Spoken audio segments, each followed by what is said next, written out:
नक्कीच त्यांनी साम दाम दंड भेद सगळंच वापरलं, आम्हाला ते वापरता आलं नाही. जसं की त्यांनी बाहेरून प्रचारासाठी महिला घेऊन आलेत आणि माझ्या गावामध्ये साड्या त्यांनी वाटल्या. त्या साड्यामध्ये सोन्याचे मणी असतात ते स्टॅपलर केलं. प्रत्येक घराघरामध्ये त्या साड्या वाटण्याचं काम देखील त्यांनी केलं. भरघोसचा असा पैसा त्यांनी लोटला जे की माझ्याकडे नव्हता. तिथंच मी कुठेतरी कमी पडलो. सरपंच मंगेश साबळे यांचा जिल्हा परिषद निवडणुकीमध्ये 1150 मतांनी पराभव झाला. आणि मग सोशल मीडियावर असो काही चॅनलवर असो मंगेश साबळे यांच्याबद्दल काही चर्चा सुरू झाल्या की मंगेश साबळे यांनी या अगोदर लोकसभेची निवडणूक लढवली होती आणि त्या लोकसभा निवडणुकीमध्ये मंगेश साबळेला 1.5 लाखापेक्षा जास्त मताधिक्य मिळालं होतं. त्याच्यानंतर मंगेश साबळे यांनी विधानसभा निवडणूक लढवायचं सुद्धा ठरवलं होतं, पण मात्र काही कारणांमुळं मंगेश साबळे यांना विधानसभा निवडणूक लढवता आली नाही. मग लोकसभेला 1.5 लाख मतदान पडलं आहे, विधानसभेला 1 लाख जरी पडलं किंवा 50,000 जरी पडलं तर कुठंतरी विधानसभा निवडणूक जिंकेल असा विश्वास मंगेश साबळे होता, पण मात्र ती निवडणूक लढता आली नाही. त्याच्यानंतर 2026मध्ये जिल्हा परिषदेच्या निवडणुका आल्या आणि या जिल्हा परिषद निवडणुकीमध्ये मंगेश साबळेंनी जिल्हा परिषद निवडणूक लढवली. या अगोदर ते अपक्ष म्हणून निवडणूक लढवत होते, पण मात्र यावेळी त्यांनी शिवसेना धनुष्यबाणावर जिल्हा परिषदेची निवडणूक लढवली आणि त्यांना त्या निवडणुकीमध्ये सुद्धा पराभव स्वीकारावा लागला. मग मंगेश साबळे यांना लोकसभेच्या निवडणुकीमध्ये 1.5 लाख मतदान पडतं. मंगेश साबळे यांचे लाखो फॅन फॉलोअर्स आहेत. मंगेश साबळेला राज्यातली जनता अगदी चांगल्या पद्धतीनं ओळखते.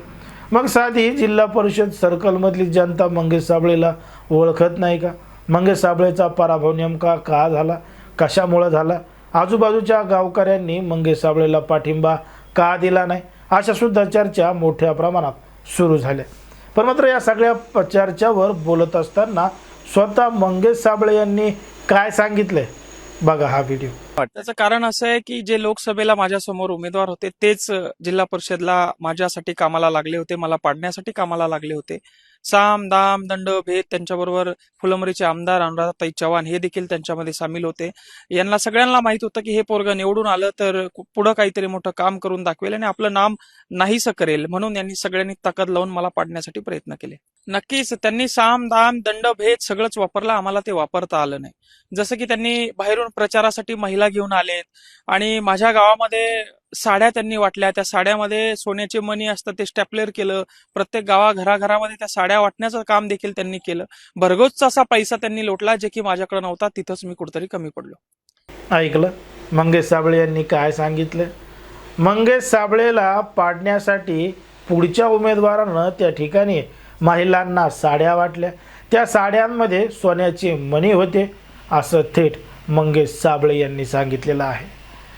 मग एका शेतकऱ्याच्या एका पोराला एका सरपंचाला पाडण्यासाठी सोन्याचे मणी जिल्हा परिषद सर्कलमध्ये वाटण्यात आले का? मंगेश साबळेला पाडण्यासाठी अशा पद्धतीची ताकद त्या ठिकाणी माजी खासदाराला, त्या ठिकाणच्या आमदाराला लावावी लागली का? असा देखील प्रश्न या सगळ्या गोष्टींमधून निर्माण होतो. पण मात्र ज्या पद्धतीनं मंगेश साबळे याचं कामकाज चालू होतं ते संपूर्ण गावामध्ये, आजूबाजूच्या जिल्हा परिषद सर्कलमध्ये, तालुक्यामध्ये आणि जिल्ह्यामध्ये सुद्धा मंगेश साबळेचं काम चालू आहे. मंगेश साबळे हे आक्रमक स्वरूपाचे आंदोलन करतो आणि त्याच्या आंदोलनाच्या माध्यमातूनच आजूबाजूच्या गावकऱ्यांना किंवा त्यांच्या गावकऱ्यांना न्यायसुद्धा मिळतो. मग याच माध्यमातून मंगेश साबळेचे जे फॅन फॉलोअर्स आहेत ते राज्यातल्या विविध जिल्ह्यांमधले आहेत आणि ते मंगेश साबळेला अगदी चांगल्या पद्धतीनं पाठिंबा देतात. पण मात्र मंगेश साबळेच्या विरोधात स्थानिक राजकारणी हे मोठ्या प्रमाणात उतरल्यामुळं आणि मंगेश साबळेसारखा सरपंच जर जिल्हा परिषदेला निवडून आला तर उद्या तो आमदारकीचा दावेदार होईल आणि आमदारकीला त्या ठिकाणी निवडून येईल आणि सरकारची, सत्ताधाऱ्यांची आणि आजूबाजूच्या लोकांची डोकेदुखी होईल. या प्रश्नामुळं तर मंगेश साबळेला पाडलं नाही ना, असा देखील प्रश्न या ठिकाणी निर्माण होतो. पण मात्र ज्या पद्धतीनं मंगेश साबळेंनी स्वतः सांगितलं आहे त्याच्यावर तुम्हाला काय वाटतं हे अगदी स्पष्टपणे कमेंटमध्ये सांगा.